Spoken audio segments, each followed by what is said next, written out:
panahon, katulad din yan ng pag-ibig. Nagbabago ang panahon, ganoon din sa pag-ibig.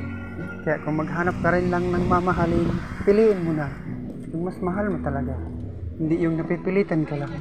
Baka kasi dumating yung time, bigla kang magbago.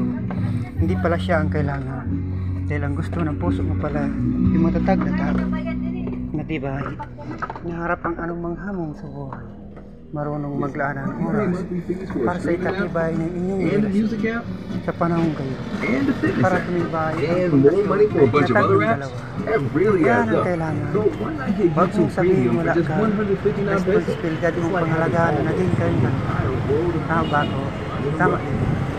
Kahit wala ka, hindi naman kailangan ng sobrang halaga ng pera, basta magkasama kayo nito, sapat mo. Hindi para gumasta, dahil ba wala ka, hindi na kailangan magbanding kayong dalawa. Dito sa lugar na to, baka gusto niyo, makasama niyo pa si Mukha. Kaya lagi natin tandaan, kapag pilit mo mamahalin, dapat laman ang puso mo at isipan. Mahal mo doon. Hindi pipilitan ka lang. Piliin mo yung taong hindi nagbabago.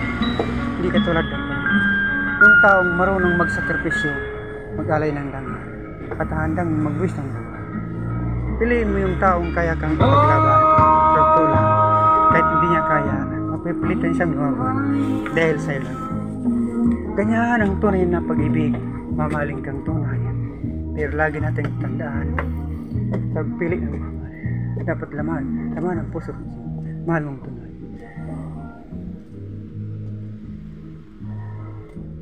Sa pagpili ng mamahal, isa isip, isa puso, huwag ang bawal, nang hindi ka iwan, nang walang mawasak ng dala, na hindi masira, mawasak ang iyong dala.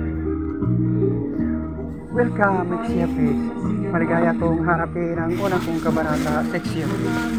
Ito ang yugto ng ating buhay, Exia Face. Atin ang kalimutan ang oras at ito.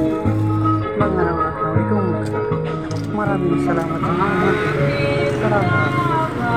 Salamat po sa mga napanood at pagpangkilig sa Kalabster Secret Love.